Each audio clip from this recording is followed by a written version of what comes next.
Hello everyone. So आज हम जो फिजिक्स के क्वेश्चंस रह गए हैं प्रीवियस ईयर के that we are going to complete. ठीक है। देखिए जो इंग्लिश वाला पार्ट है आपका सीडीएस और एनडीए वाला वो भी मैं कराऊंगी। डोंट वरी, मेरे को मैसेजेस आ रहे हैं कि आप इंग्लिश भी कराइए।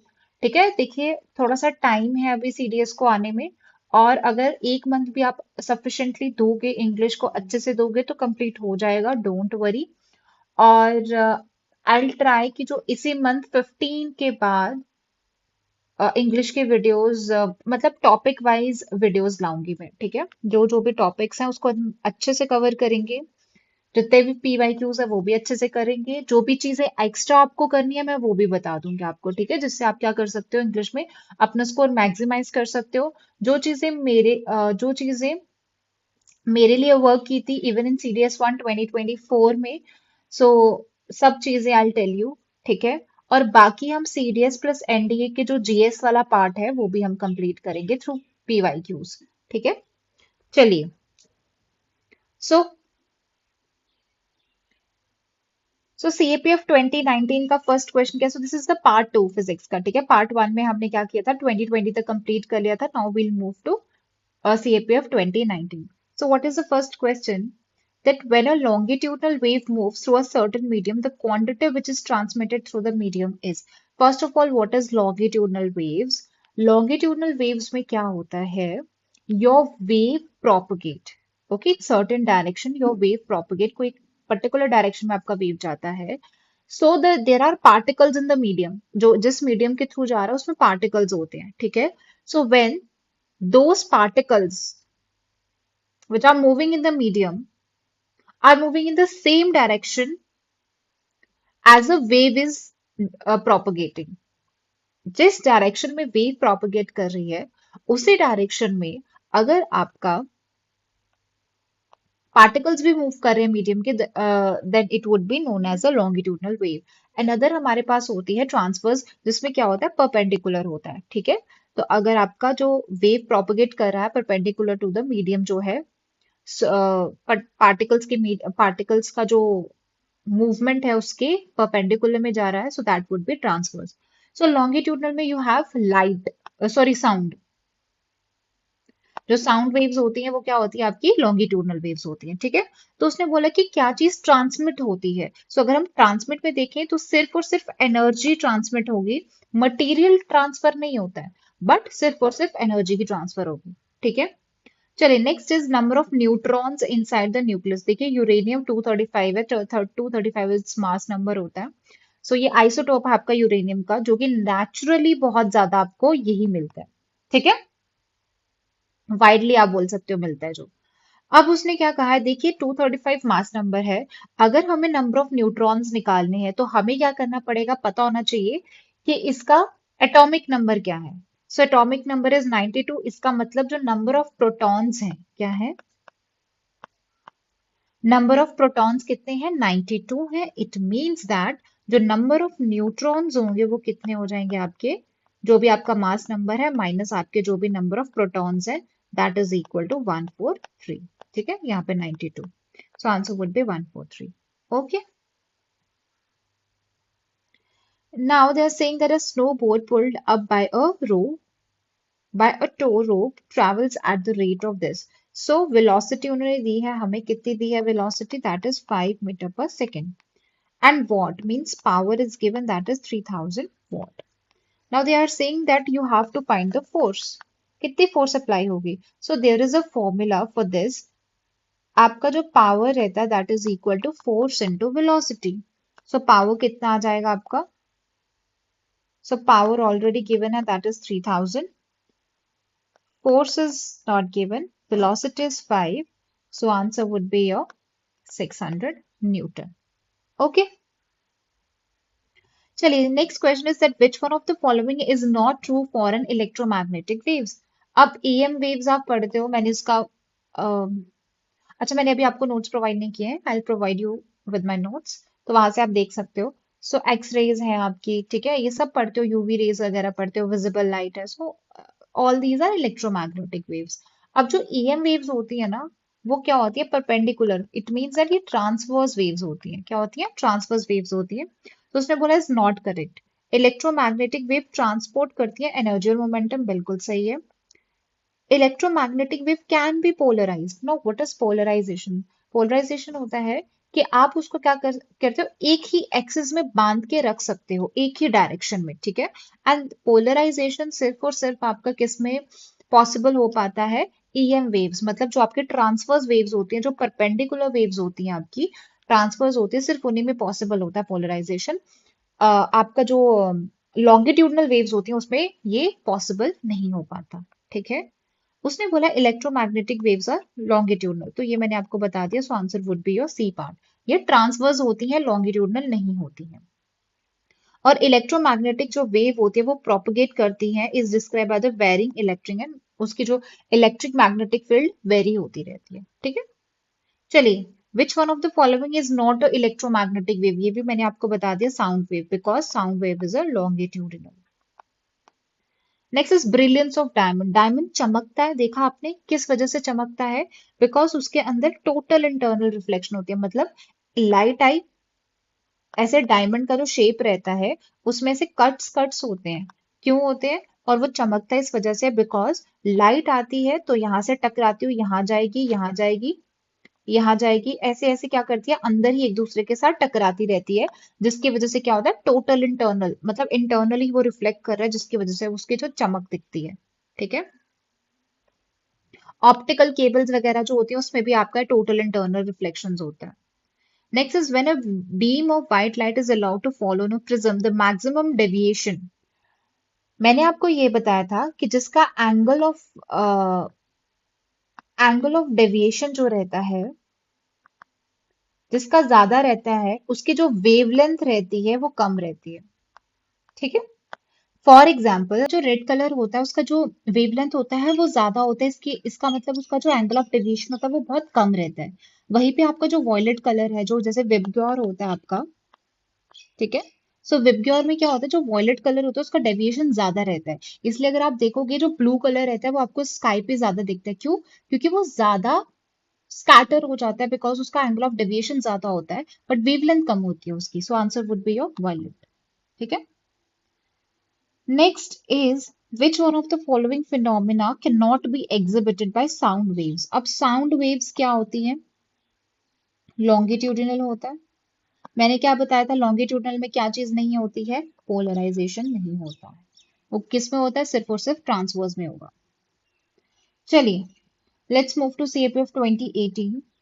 The optical phenomena that is responsible for the propagation of light signal through an optical, अभी बताया ऑप्टिकल फाइबर में क्या होता है, टोटल इंटरनल रिफ्लेक्शन होता है। देखिए रिपीट हुआ है, यहाँ पे भी टोटल इंटरनल रिफ्लेक्शन हुआ है और अगले साल भी उसने उसी पे क्वेश्चन डाला है आपको। नेक्स्ट इज ऑप्टिकल माइक्रोस्कोप की बात कर रहा है। देखिए पहली बात उसने बोला था both the eyepiece and objective जो है बोथ होते हैं, उसने बोला दोनों के दोनों कन्वेक्स होते हैं। और इसमें बोल रहा है कि एक कॉनकेव होता है, तो इसका मतलब 1 to 4, 1 और 4 तो साथ में जाएंगे नहीं। 3 ओनली भी नहीं होगा। क्यों नहीं होगा? मैंने आपको बताया था कि 4 स्टेटमेंट्स हैं, उसमें से 4 में से 3 के गलत होने की प्रोबेबिलिटी बहुत कम रहती है, लाइक नेग्लिजिबल रहती है, ठीक है। सो हम 3 को भी कंसिडर नहीं करेंगे, you will be left with A और सी। तो इसका मतलब अगर आपको ए पता है तो आप आंसर कर सकते हो, 3 तो वैसे भी सही आ रहा है, ठीक है। सो इसका वैसे आंसर क्या 1 and 3 है, you will get this in my notes, ठीक है। So next we have is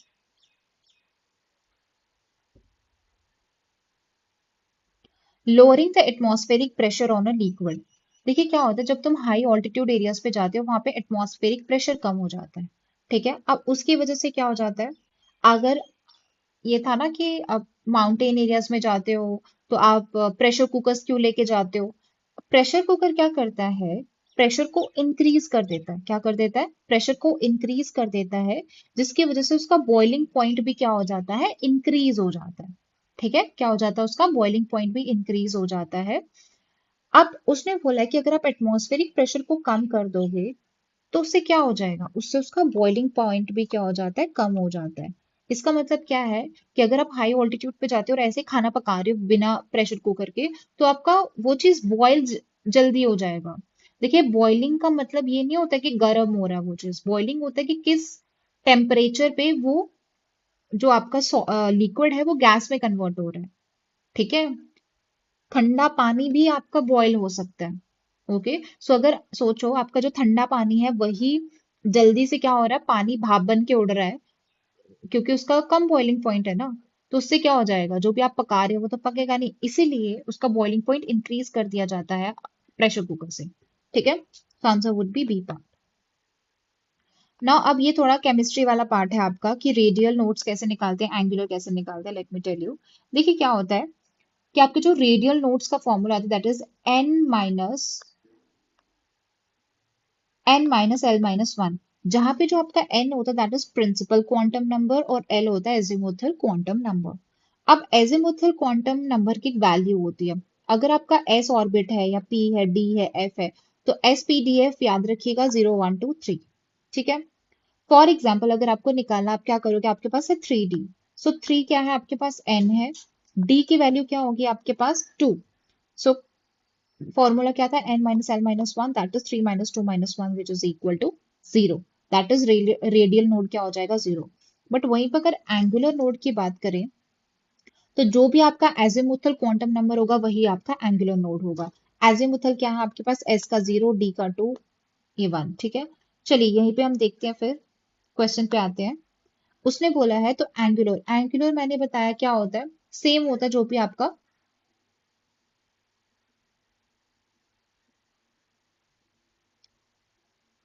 angular मैंने बताया सेम होता है जो आपका एजीमुथल होगा। तो मैंने क्या बताया, एस पी डी एफ बताया। सो एस का 0, ये 1, ये 2, तो इसका मतलब इसका 2 होना चाहिए। सो पहला ही आंसर हो जाएगा इसका। ठीक है, ओके। बाकी आप इसका निकाल सकते हो, radial node n - l - 1, n आपका 4 है, माइनस l आपका 2 है, -1। So 4 - 3 which is equal to 1। So answer would be this. चलिए next is, if the amplitude of oscillation of a simple pendulum is very small. देखिए क्या होता है, एक होता है सिंपल पेंडुलम और एक होता है आपके पास सिंपल हार्मोनिक मोशन। तो दोनों के लिए आपके पास टाइम पीरियड का फॉर्मूला होता है। अगर हम देखें सिंपल पेंडुलम का, तो that is equal to 2π L/g। इसका मतलब time period is directly proportional to length. ठीक है, उसने क्या बोला है, दैट टाइम पीरियड जो है वो डिपेंड करता है लेंथ पे, बिल्कुल सही है। डिपेंड करता है एक्सेलरेशन ड्यू टू ग्रेविटी के, बिल्कुल सही है। डिपेंड करता है मास, यहाँ पे आपको कहीं मास दिख रहा है, दिख रहा है मास, नहीं है। सो ये तो नहीं होगा। Does not depend upon the amplitude, उसने बोला जो एम्पलीट्यूड है उस पे डिपेंड नहीं करता, ये भी सही है। कहीं आपको इस फॉर्मूले में एम्पलीट्यूड दिख रहा है, नहीं दिख रहा है। So answer would be your 1 2 and 4।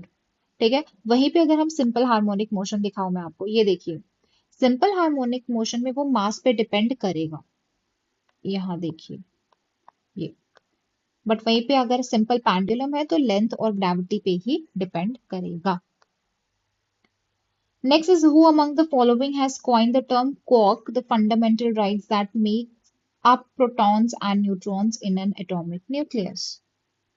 So इसका आंसर इज योर, ये मैंने आपको करा ही दिया था केमिस्ट्री वाले में भी। इसमें भी जो मास होता है दैट इज ड्यू टू, मास किसकी वजह से होता है, अल्फा पार्टिकल से होता है। तो उसने बोलता है, उसने बोला थी कि जो मास नंबर है चेंज नहीं होता है अगर क्या एमिट करेगा, अगर प्रोटॉन्स एमिट होते हैं मतलब अल्फा पार्टिकल्स एमिट होंगे तो ही चेंज होगा, अदरवाइज नहीं होगा। So answer would be beta and gamma radiations only.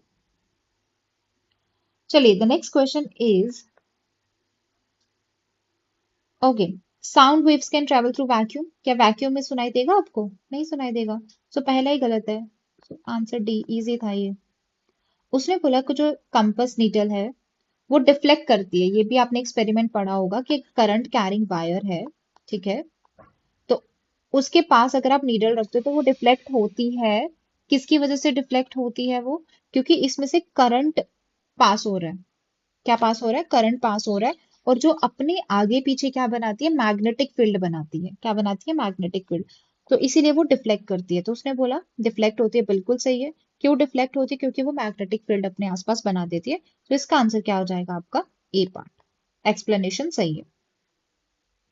Next we have CAPIF 2016। So the first जो इसका क्वेश्चन है उसने पूछा है कि इनमें से कौन सी वेक्टर क्वांटिटी है सो टेम्परेचर तो होगा नहीं आपका, प्रेशर तो होगा नहीं, किसी भी डायरेक्शन में प्रेशर लगा दो आप, ठीक है। ग्रेविटेशनल पोटेंशियल mgh आपको पता है, तो इसमें भी डायरेक्शन का कोई रोल नहीं है, so answer would be impulse only, ठीक है। चलिए the next question is a piece of stone. एक स्टोन है, आपने उसको टाई किया है और ऐसे गोल गोल घुमा रहे हो आप उसको, ठीक है। जब आपने उसको छोड़ा तो वो कहाँ जाएगा? तो जो इसका टेंजेंट होगा, ये जो सर्कल है उसका टेंजेंट होता है, तो वो अलोंग टेंजेंट मूव करेगा, ठीक है। ये भी आपको एनसीईआरटी वगैरह में मिल जाएगा। Now which one of the following statement is correct? देखिए you have acceleration due to gravity, g होता है। अब उसने बोला कि एक्सेलरेशन, देखिए दो चीजें होती है एक्सेलरेशन ड्यू टू ग्रेविटी, याद रखिएगा। एक होता है आपका ऑल्टीट्यूड, एक होता है आपका लैटिट्यूड। अगर आपका लैटिट्यूड क्या कर रहा है, इंक्रीज कर रहा है, तो आपकी जी की वैल्यू भी इंक्रीज करेगी विद इंक्रीज इन लैटिट्यूड। इसीलिए जो आपकी ग्रेविटी की वैल्यू पोल्स पे मैक्सिमम होती है और इक्वेटर पे आपकी मिनिमम होती है, या बिल्कुल अंदर चले जाओगे सर्फेस ऑफ द अर्थ के, तो वहां पे आपकी क्या हो जाएगी, जीरो या मिनिमम बोल सकते हो।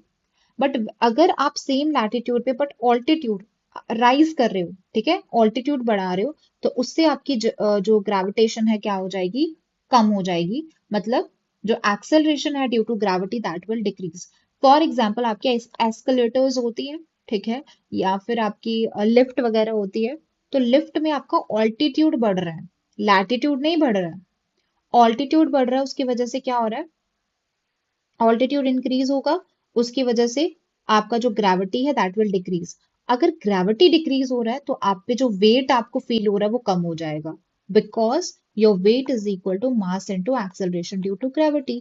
ये mg बोलो या फिर ma बोलो, a is your mass, a is your acceleration due to gravity. So अगर आपकी एक्सेलरेशन ड्यू टू ग्रेविटी कम हो रही है, तो उससे आपका वेट भी क्या हो जाएगा, आपको जो फील हो रहा है वो भी कम हो जाएगा, ठीक है। वेट जो आपका है वो मास नहीं होता है, वेट होता है आप पे कितनी फोर्स अप्लाई की जा रही है, ठीक है। चलिए so the answer would be acceleration due to gravity decreases with increase of altitude. बाकी आप सब पढ़ लेना, ठीक है। Next is a barometer kept in an elevator. एक बैरोमीटर है, मतलब जो प्रेशर मेजर करता है आपका। तो उसने देखा कि इतना है, चलो ठीक है, रेस्ट पे जब था तो इतना था। अगर आपका जो एलिवेटर है वो ऊपर गया, ठीक है, सो इट्स मूविंग अपवर्ड, तो ऊपर जा रहा है, इसका मतलब ऑल्टीट्यूड बढ़ रहा है। अब अगर ऑल्टीट्यूड बढ़ रहा है तो इसका मतलब ग्रेविटी तो कम होगी, ग्रेविटी कम होगी, इसका मतलब जो आप पे प्रेशर वेट है वो भी कम होगा, तो इसका मतलब 760 से वो कम ही होगा। तो answer would be B part. Next is which one of the following statement is not true? The gravitational force of Earth acting on a body of mass 1 kg is 9.8। देखिए ये देखिए उसने बोला है कि जो वेट होता है उसका ऐसा यूनिट इज केजी। देखिए weight is not mass, weight होता है कितनी फोर्स लग रही है, सो फोर्स का क्या होता है, that is newton. So answer would be C part, ये गलत है। Next is which of the following statement is not correct? उसने बोला कौन सा नॉट करेक्ट है। देखिए इलेक्ट्रोमैग्नेटिक फील्ड, मतलब जो मैग्नेटिक फील्ड्स हैं आपकी, वो आप पढ़ोगे, आपका जो मैग्नेटिज्म वाला चैप्टर है आपको नोट्स में भी मिल जाएगा वैसे तो। सो आपको क्या करना है उसके लिए, मैग्नेटिक फील्ड्स वाला है। सो उसमें क्या है, कैरेक्टरिस्टिक्स या फीचर्स बताए गए मैग्नेटिक, जैसे कि ये देखिए, this is your north pole south pole, तो मैग्नेटिक फील्ड यहाँ से ओरिजिनेट होती है सब माना जाता है, और साउथ पोल में चली जाती है, ठीक है, और ये अंदर जा रही है, तो लूप बनाती है। बट सबसे ज्यादा जो क्राउडेड होती हैं वो पोल्स पे होती है। कहाँ होती है, पोल्स पे, ये सबसे ज्यादा क्या होती है, क्राउडेड होती है, और वो एक दूसरे को कभी इंटरसेक्ट नहीं करती है। तो उसने बोला that magnetic field is due to motion of metal like iron and nickel in the, अच्छा ठीक है, magnetic field lines of force are widely separated near the pole. ये पोल्स पे सेपरेटेड है, और but these line come closer to one another at other place, कोई और place पे ये एक दूसरे के पास आ जाती है, so this is not correct. Poles पे मैक्सिमम होती है, बाकी यू कैन रीड, ठीक है। उसने बोला है that let a resistor having 4 ohm resistance, resistance कितना है, 4 ओम है, कनेक्ट किया गया है, पोटेंशियल आपका 12 है। उसने बोला आपको चार्ज निकालना है। चार्ज का formula is equal to I is equal to Q upon T होता है। इट मीन्स दैट टी तो हमें पता है 1 सेकेंड, क्योंकि उसने बोला पर सेकेंड में कितना होगा। आई हमें निकालना है, पहले तो करंट पता होना चाहिए, तो V is equal to I R. ठीक है, सो पोटेंशियल 12 था, आपका करंट आ जाएगा 3 एम्पियर। 3 डाला, सो चार्ज आपका 3 कूलम आ गया। सो answer would B 3। Next is gravitational जो वेव्स है वो प्रिडिक्ट की गई थी बाय एल्बर्ट आइंस्टाइन ने किया था 1916 में। बिल्कुल सही है, और जनरल रिलेटिविटी था। Gravitational waves are to be detected by very sensitive detectors होते हैं, जिनको आप इंटरफेरोमीटर्स बोलते हो, ये भी सही है। बट ये वाला आपका गलत है कि ग्रेविटेशनल वेव्स एग्जिस्ट नहीं करती है Newtonian theory of gravitation. So answer would be a 1 and 3। चलिए, द नेक्स्ट क्वेश्चन इज 2015 का। मूवमेंट ऑफ आउटर इलेक्ट्रॉन, जो बाहर का इलेक्ट्रॉन है जब वो अंदर आता है ऑर्बिट में, तो कुछ क्या प्रोड्यूस होता है? क्या प्रोड्यूस होता है? एक्स रेज होती हैं जो प्रोड्यूस होती हैं। ठीक है, फैक्चुअल है ये वैसे तो। नेक्स्ट इज गामा रेज के लिए है कि गामा रेज में क्या होता है। गामा रेज क्या है आपकी? इलेक्ट्रोमैग्नेटिक वेव्स है। Next is the heaviest element. सबसे हेवीएस्ट एलिमेंट है जो 2015 तक था, that is your 118। Next is in a radioactive decay of a nucleus. जब भी न्यूक्लियस का रेडियो एक्टिव डिके होता है, so this may happen due to the fact that, किस वजह से होता है? That electrons are present in the nucleus. क्या इलेक्ट्रॉन्स प्रेजेंट होते हैं न्यूक्लियस में? इस वजह से electron is created at the time of conversion of neutron into proton, या electron is created at the time conversion of a proton into a neutron. So electrons need to be emitted for conservation of mass. ऐसा नहीं है, सो ये दोनों नहीं होगा। और एक और चीज बताई थी मैंने आपको कि अगर सेम सेम स्टार्ट हो रहा है, जैसे an electron is created and an electron is created, so इन दोनों में से कोई एक होना चाहिए। ठीक है, तब देखते कौन सा होगा। उसने बोला है दैट इलेक्ट्रॉन एमिट होता है, क्यों होता है? बिकॉज जो न्यूट्रॉन होता है वो किस में कन्वर्ट हो जाता है? प्रोटॉन में कन्वर्ट हो जाता है, इस वजह से। ठीक है, so answer would be your D part. Next वो बोल रहा है दैट दो रेसिंग कार्स आपकी, मास इतना इतना है, रेडियस इतना इतना है, okay, their speed are such that कि जो कार है कंप्लीट करती है circle at the same time पे वो सर्कल कंप्लीट कर रहे हैं। रेशो देखिए, जो एंगुलर स्पीड रहती है वो किस पे डिपेंड करती है? एंगुलर स्पीड जो रहती है आपका, वो थीटा अपॉन टाइम पे होती है। मतलब आपने कितना एंगल कवर किया, एंगल तो दोनों ने 360 किया होगा, टाइम दोनों ने सेम बोला है, उसने टी टी है दोनों का, तो रेशो क्या होगा दोनों का? 1:1। ना तो वो इस पे डिपेंड करता है, ना तो वो मास पे डिपेंड कर रहा है। So at the last we have CAPF 2014. So the first question is, according to the principle of energy conservation, when a piston in an automobile energy engine compresses the gas in a cylinder, देखिए जब भी आप piston के through क्या करते हो, compress करते हो गैस को, उससे क्या हो जाता है कि आपका प्रेशर टेम्परेचर चेंज होता है, और जो पार्टिकल्स होते हैं वो एक दूसरे के क्लोज आ जाते हैं। अब अगर वो क्लोज आ जाएंगे, एक दूसरे के बहुत बहुत क्लोज आ जाते हैं, इस वजह से क्या हो जाता है, उनमें कॉलिजन बढ़ जाता है, क्योंकि बहुत पास में है, तो कॉलिजन बढ़ेगा, उसकी वजह से क्या हो जाता है, जो उनकी काइनेटिक एनर्जी है वो क्या हो जाती है, इंक्रीज हो जाती है। Next is the weight of any object is felt due to gravity. जो भी ग्रेविटी उसकी वजह से ही आप फील कर रहे हो वेट। अब उसने बोला कि जब एक ऑब्जेक्ट है वो इनसाइड अर्थ क्या है या फिर अर्थ के ऊपर है, तो वेट तो कम हो जाता है। तो मिनिमम कहाँ पे होगा? देखिए मिनिमम आपका होगा, मैंने आपको बताया था कि बिल्कुल सेंटर पे जाओगे तो मिनिमम हो जाएगा आपका। ठीक है, next is which of the following lamps contain a poisonous gas. देखिए जो CFLs नहीं होते आजकल के जो घरों में आपको CFLs मिलेंगे, ट्यूबलाइट्स होती हैं, सो उनमें क्या होता है, मर्क्यूरी होता है विच इज वेरी पॉइजनस होता है। सो इसीलिए उसको डिस्पोज करना चाहिए सेफली। लार्ज हेड्रॉन कोलाइडर जो है आपका, वो न्यूज में था, प्रूव किया उसने the presence of elementary particle. So scientist who predicted this particle, उनको अवार्ड किया गया था Nobel prize. And what is this discovery? So इसका answer is your Higgs boson. Higgs boson था।